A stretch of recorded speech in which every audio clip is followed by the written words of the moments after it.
Bonsoir tout le monde. On vous remercie d'être présents au nom des gens du conseil d'administration de l'AMI, puis aussi de la présidente cofondatrice, Madeleine Bélanger-Leblanc.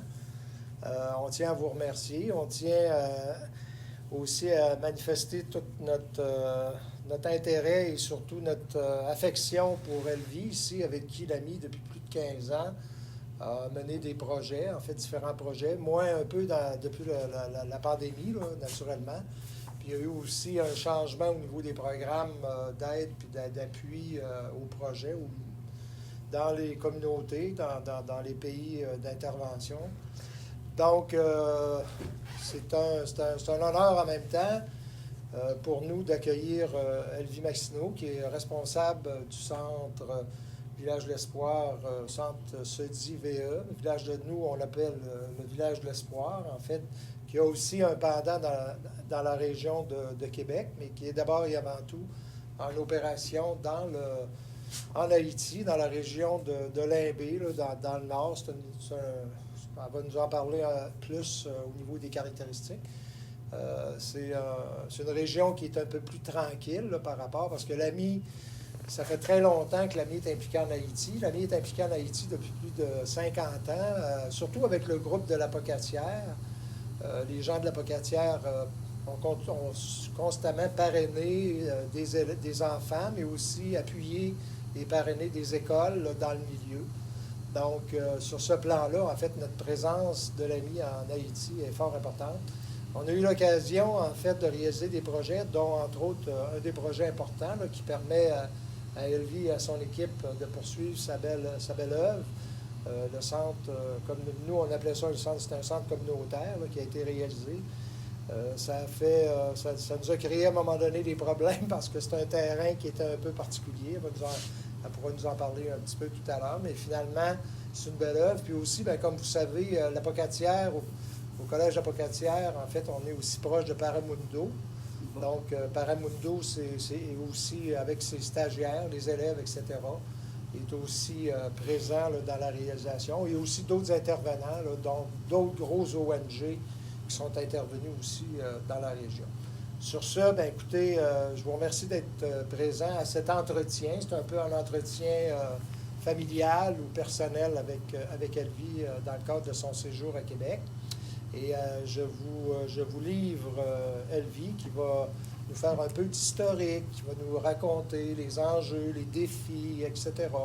Elle est accompagnée de quelques collaboratrices qui peut-être qu'à ce moment-là pourront compléter l'ensemble de l'intervention, mais ça se veut d'abord et avant tout un entretien. On lance en fait une nouvelle formule, c'est la formule entretien avec des intervenants du milieu. C'est un projet là, que nous avions en fait à l'AMI dans l'intention. Donc, ce sont des entretiens avec des partenaires. Depuis 3 ans, ça a été difficile d'avoir des représentants des partenaires, mais là, avec la levée des interdictions et la possibilité d'avoir des échanges de réciprocité, bien, on va aller dans cette optique-là là, pour les prochains mois, prochaines années. Donc, sans plus tarder, je vous laisse avec Elvie qui va nous entretenir bien sagement avec sa sagesse habituelle qu'on connaît. Elvie. Merci, M. Jalbert. Bonsoir à tous et à toutes. Ça me fait plaisir d'être avec vous autres pour passer quelques minutes ensemble, pour jaser un peu de ce que nous faisons en Haïti. C'est sûr que la pandémie nous a empêchés peut-être de faire beaucoup de choses, mais quand même, nous n'avons pas arrêté. Nous continuons. Nous remercions vraiment l'AMI dans la personne de M. Jalbert et puis Mme Madeleine qui nous a accompagnés depuis à peu près 15 ans. Oui, nous avons eu plusieurs projets avec eux autres, peut-être. En 2008, ça a été notre premier projet avec l'école qui porte le même nom, l'école du Village de l'Espoir. Le nom complet, c'est le Centre d'éducation et de développement intégré, Village de l'Espoir, et qui a pour sigle CEDIV. On est 2 organisations jumelles parce qu'on a l'autre qui porte le même nom, ici à Québec. Donc, le Village de l'Espoir Québec nous supporte, essaye de rencontrer du monde, pour faciliter le réseau. Et nous, on est sur le terrain, en Haïti, à Limbé, à 27 km du Cap-Haïtien, qui est la deuxième ville en importance en Haïti. Et là, on a une école depuis tantôt 20 ans, oui, 2023, oui. Mais notre clientèle, c'est vraiment les moins que rien. Les enfants les plus défavorisés. Parce que c'est des orphelins ou de père et de mère, ou des enfants que les parents peuvent rien faire pour eux autres, ou des déplacés qui se retrouvent dans le village. Donc, c'est vraiment les enfants les plus défavorisés. Donc, quand tu les ramasses, il faut penser à les nourrir, il faut penser aussi à les vêtements, il faut penser à l'éducation, il faut penser à tout, à la santé. Mais si vous arrivez à la maison, vous croirez que vous arrivez dans un orphelinat, mais non, on n'est pas un orphelinat. C'est un centre d'éducation. Et nous avions commencé avec l'AMI, comme je disais, en 2008, avec un projet pour les enfants de l'école. C'était vraiment montrer à ces enfants-là comment gérer une chèvre pendant qu'ils sont à l'école. Donc, on a monté une coopérative avec eux autres qui s'appelle Coopérative Timoun Village de l'Espoir. C'est juste des enfants. Et avec ça, ces enfants-là recevraient une chèvre et après, ils donnaient 2 chevrettes qu'on allait distribuer à d'autres enfants membres de la coopérative. Et ça a été vraiment une réussite parce que quand la saison de l'école arrivait, ça les permettrait d'avoir une chèvre ou un bouc pour vendre, peut-être pour aider à acheter ces petites affaires pour aller à l'école, soit des livres, soit des cahiers, peut-être son costume d'école, mais ça a aidé beaucoup. Donc, à partir de ça, je pense que c'est là le coup de cœur de l'AMI. Ils ont vu que ça a bien été géré. Dans le temps, la MRI, c'était Madame Lemieux qui était la responsable. Elle avait fait le déplacement pour aller voir comment ça marchait. Et elle avait aimé l'expérience. C'est de là que c'était parti l'idée, qu'est-ce que vous vouliez faire pour la prochaine étape? OK, c'était clair. La prochaine étape, ça va être avoir un lieu pour réunir ces enfants-là, à part de l'école, un lieu de formation, un lieu pour les femmes et un lieu d'appartenance. Et puis, continuer à multiplier des coopératives.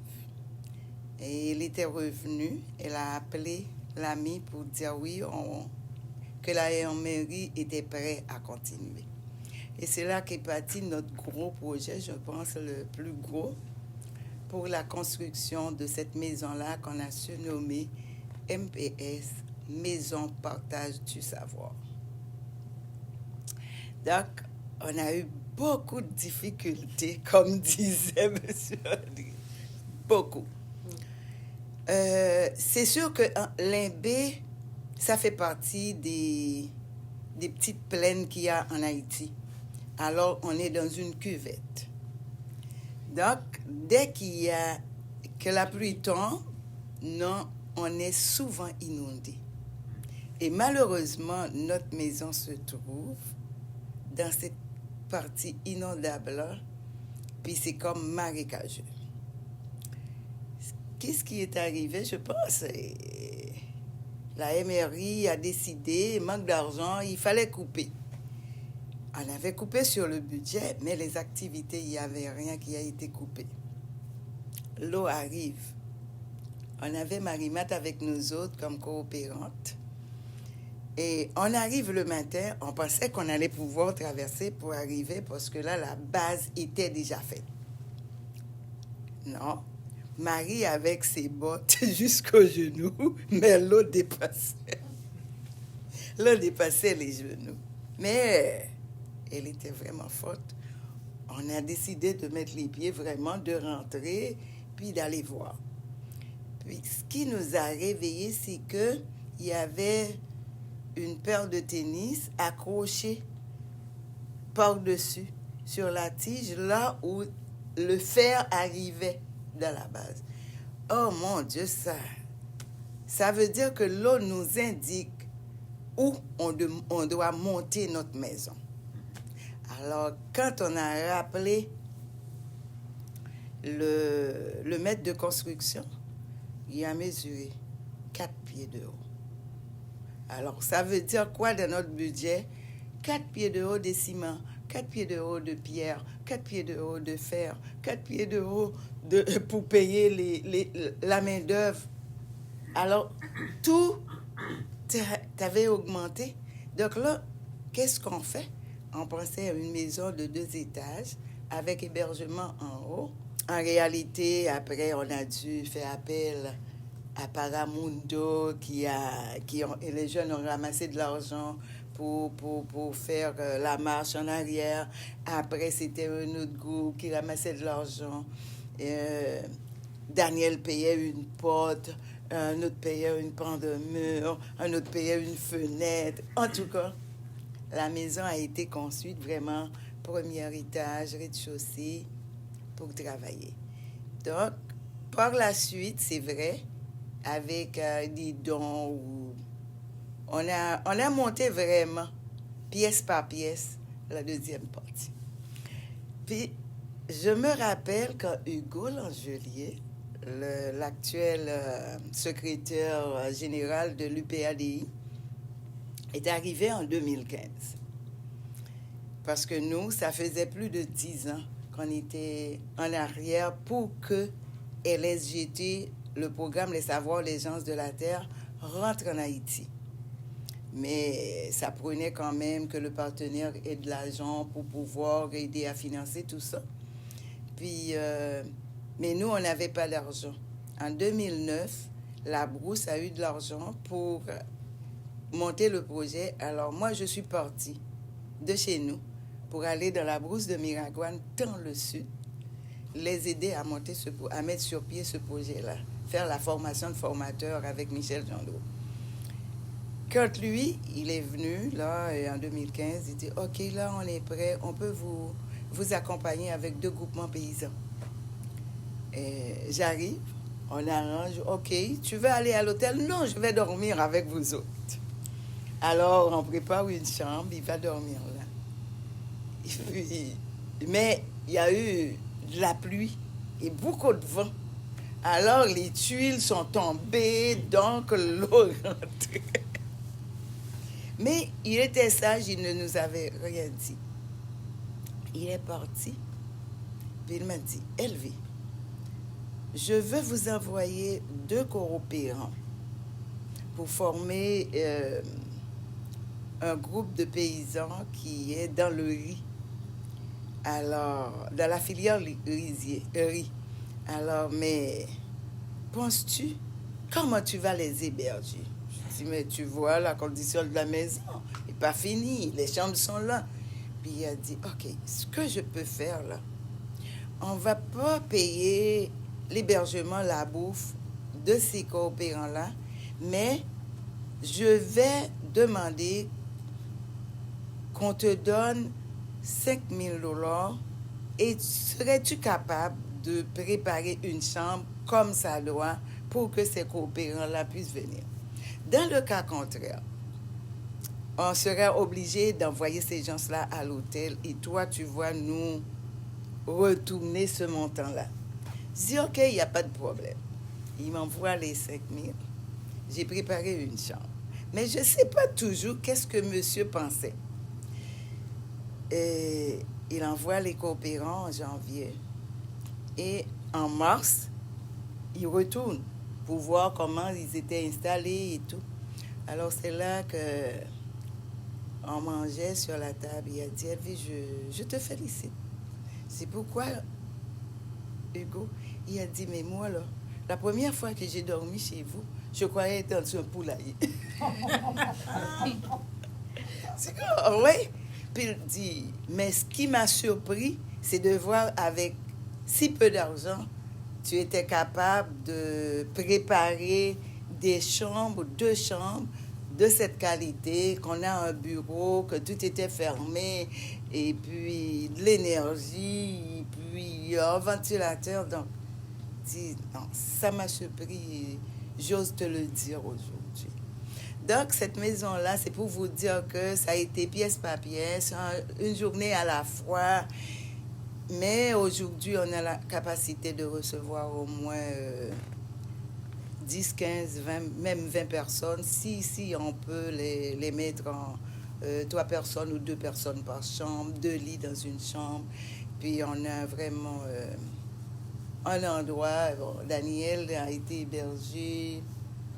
Léa, donc un endroit où on peut recevoir le monde. Pas comme ici, par le standard d'ici, mais que quelqu'un qui sait que je suis en développement, mais je ne vais pas dans un hôtel de 5 étoiles, c'est pour aider aussi la place. Donc, c'est sans souci, vous pouvez dormir sans vermine et tout. Donc, avec ça, ça a été aussi le projet de l'AMI. On a continué avec le renforcement des capacités, avec la présence de stagiaires, de quoi encore, là? Ceux qui sont en gestion, comment ça s'appelle, monsieur? Catherine, Amélie. Moi, c'était les stages. C'est... QSF. Ouais? Les stages QSF. QSF. Donc, on a reçu des jeunes qui finissaient leur maîtrise, soit en gestion internationale, soit en développement. Bon, pour la formation avec les groupes de femmes, on a mis sur pied l'association de groupes de femmes pour le plaidoyer, des agricultrices aussi. Bon, en fin de compte, on a aussi la coopérative des jeunes. On a multiplié les coopératives, pas seulement de chèvres, mais on a eu une coopérative de couture. On a eu d'autres coopératives aussi de bois, de sculpture, de la musique, un peu de tout. Et en 2015, ça a été vraiment le grand projet avec l'UPADI et un autre projet pour la pédiatrie sociale. Oui. C'était jumelé l'AMI et Iris Mondial. Iris Mondial, c'est un projet de lutte et prévention contre la cécité. Et la pédiatrie sociale, c'est vraiment les enfants. C'est là que j'ai connu et Suzanne, qui est allée passer 2 mois et plus avec nous. Daniel comme intervenante, donc plein de monde autour de nous pour nous aider. C'est sûr qu'on n'a pas l'expertise, on a besoin de formation. Alors là, tout ce bon monde-là sont partis sur le projet pour nous donner un coup de main et mettre en place vraiment, organiser tout ça. Donc, avec ce projet, on va dans les écoles faire la prévention, faire la sensibilisation, OK? Pour que les profs soient vraiment à l'écoute des jeunes, qu'ils observent. Parce qu'il y a des enfants qui sont en avant, qui devraient être en arrière, parce qu'ils ont des problèmes de la vue. Mais à la maison, ils ne savent pas. Même les enfants ne savent pas non plus. Les parents ne le savent pas. Les profs ne le savent pas. Il y a des enfants qui ont été vraiment maltraités par les parents. Les profs les traitaient de nuls, de bon à rien, parce que tu ne peux pas apprendre. Mais non, cet enfant-là a un problème de la vue. Donc, c'est comme ça, on va aussi pour faire la promotion de la pédiatrie sociale. Des enfants qui ont des problèmes, on les ramasse. Puis, même, ne serait-ce que pour jouer avec eux autres, ou la musique, ou les aider dans leurs travaux scolaires. Donc, c'est ça. Mais malgré la pandémie, nous avons continué. La lutte, ça se continue. On n'a pas arrêté. Donc, avec les paysans, oui, on accompagne les paysans. Parce que ventre vide, là, n'a pas d'oreille. Un panier, là, vide, on ne peut pas le mettre debout. Alors, les enfants vont, ils ont rien à manger à la maison. Ils ne restent pas à l'école parce qu'ils ont faim. Donc, ça demande d'accompagner les parents pour jardiner, pour faire des jardins, pour récolter, pour nous permettre d'avoir un petit peu de bouffe pour ces enfants-là. Parce que quand ils vont, peut-être après 1 heure de temps, ça commence à s'en aller. Surtout en 2006, on a eu l'appui des clubs de petit déjeuner de Québec qui nous fournissaient un repas pour les enfants. Donc là, ils étaient habitués durant 2 ans à avoir un repas. Et des fois, non, on vient juste pour manger. Mais là, et tout était coupé, on n'avait plus de bouffe, on n'avait plus d'aide. Et puis bon, là, les enfants, ça va partir. Parce que mon expérience a été qu'en 3 fois, j'ai rencontré des groupes de jeunes, là, des enfants qui étaient dans la rue et qui m'appelaient ma tante. Mais là, quand il n'y a rien à manger à l'école, qu'est-ce que vous pensez qu'ils font? Ils retournent dans la rue. Ils retournent dans la rue. Quand les parents vont aussi travailler dans le champ, par exemple, comme dans la montagne de la 8e ou de Cancoque, donc, ils vont partir avec les enfants parce qu'ils n'ont personne pour laisser ces enfants-là. Puis, on a beaucoup de déplacés dans la zone qui sont des déplacés peut-être du même coin, de la même commune ou d'autres communes voisines. Donc, beaucoup d'enfants sont laissés pour compte là, dans la rue. Donc, ça fait que on ramasse les parents avec le projet de l'UPADI. C'est une formation de 2 ans. Au bout de 2 ans, et le parent monte un projet. Et puis, l'UPADI avait des fonds aussi pour avancer un petit montant à chaque projet qu'on croyait, qu'on analysait qui était bon.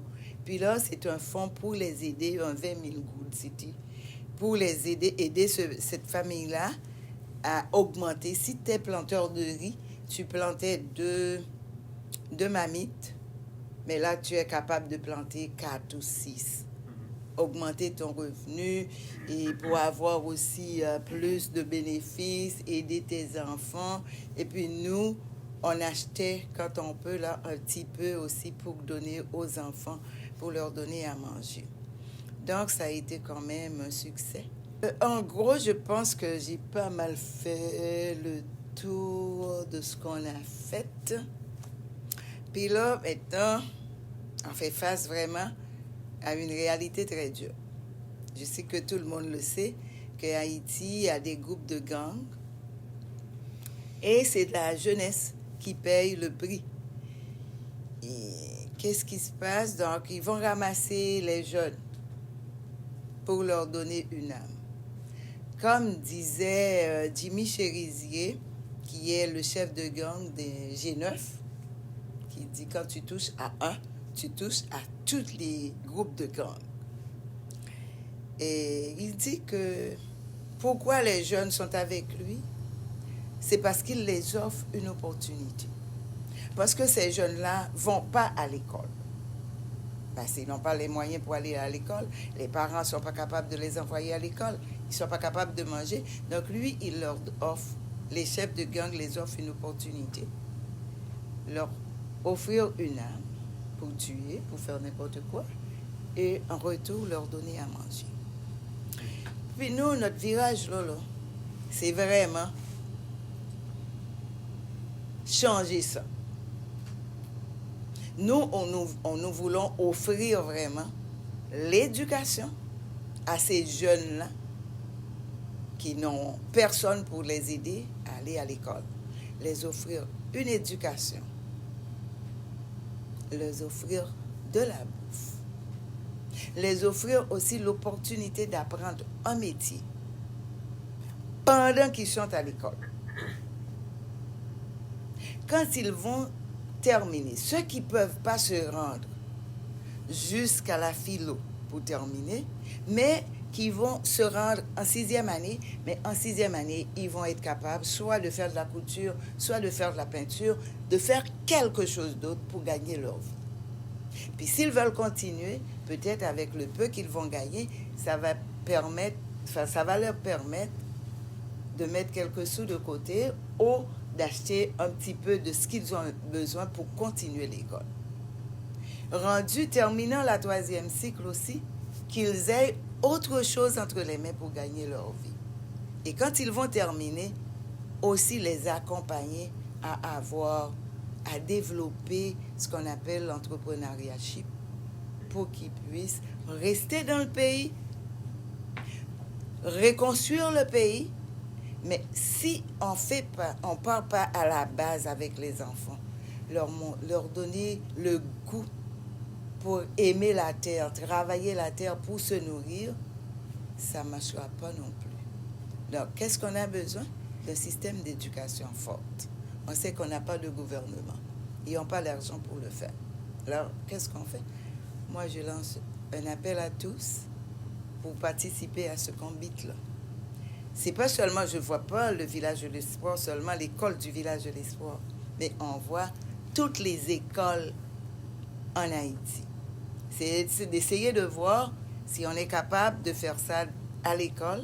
Puis notre projet, là, maintenant, ça s'appelle une école modèle pour une Haïti nouvelle. Donc, si on veut reconstruire, il faut miser sur l'éducation. Seulement une population éduquée, avisée, qui va être capable de voir les enjeux et ensuite s'organiser pour reconstruire. Mais si la population n'est pas éduquée, on ne peut pas y arriver. Et le défi, c'est éduquer ces enfants-là pour offrir cette opportunité de l'éducation à l'enfant au lieu de laisser que les chérisiers, toutes les gangs là, les rachètent. Parce que là, ces jeunes d'aujourd'hui, on peut dire que cette génération-là, c'est une génération pourrie, perdue. On ne peut pas les récupérer. C'est impossible de les récupérer. Mais si on commence à travailler à la base, je pense que ça pourrait changer. Dans 5 ans, dans 10 ans, dans 15 ans, on ne sait pas. Mais je pense qu'on est rendu là. Il faut que la diaspora haïtienne reconnaisse que c'est ça qu'il faut qu'on fasse. Se serrer les coudes. Puis ceux qui veulent aussi nous donner un coup de main, il faut vraiment se pencher. Et vraiment, à cette solution-là qui est l'éducation, sans oublier les femmes. Parce que sans les femmes, on ne va pas arriver trop loin. Comme a dit le général Dallaire, là, les hommes ont fait leurs preuves. Là, donnez-nous la chance de mettre la main dans la pâte. Parce que c'est les femmes qui dirigent vraiment la maison. Les enfants, quand ils ont faim, là, papa va chercher la bouffe quand il y a papa. Mais les enfants, j'ai faim, c'est là dans le pantalon de la mère, et j'ai soif, n'importe quoi, les bobos, c'est la femme. Donc, essayons de regarder les femmes, de leur donner des outils, de les aider vraiment pour s'en sortir. Puis, quand une femme réalise ses rêves, c'est toute la maison qui va bénéficier. La femme qui a 10 sous, les 10 sous vont aller à la maison. Les enfants vont bénéficier. S'il y a un chum, il va bénéficier. Mais communément, nos hommes, quand ils ont 10 sous, peut-être un sou va rentrer à la maison, les 9 autres va quelque part d'autre.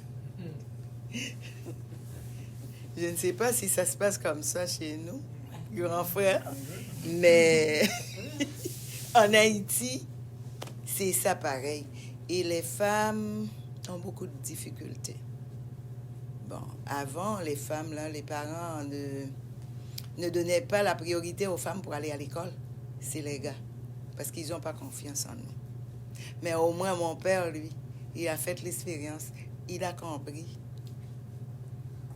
que c'est plus sûr d'investir dans les petites filles aujourd'hui qu'avant, quand lui, il croyait que c'était dans les gars.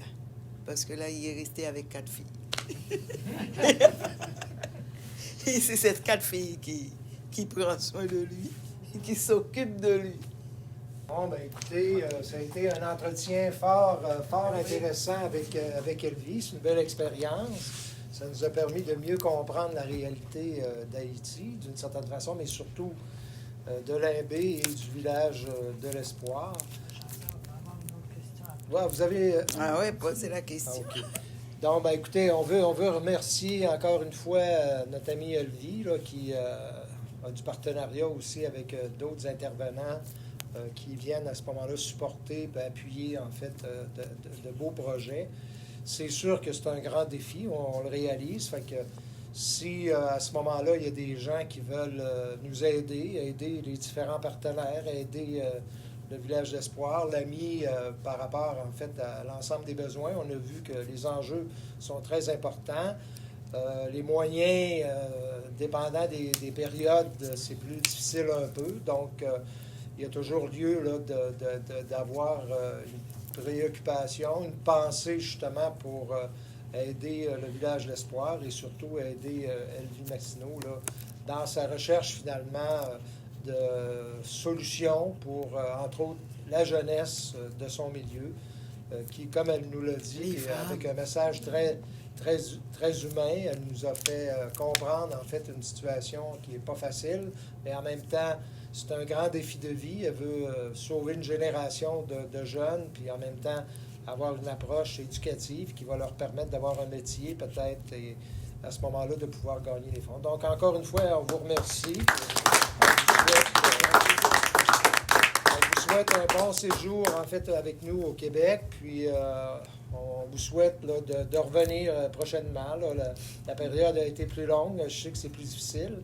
Mais ça nous fera toujours un grand plaisir, l'AMI et les autres partenaires, de vous accueillir, en fait, dans notre milieu. Encore une fois, un grand merci. Et la présidente cofondatrice de l'AMI, Madeleine Bélanger, se joint à nous ce soir. Elle verra le différé de l'enregistrement qu'on a fait, mais elle se joint à nous là, pour vous remercier, vous féliciter et vous souhaiter longue vie. Et surtout, beaucoup de travail et de belles réalisations. Merci encore une fois. Merci, monsieur.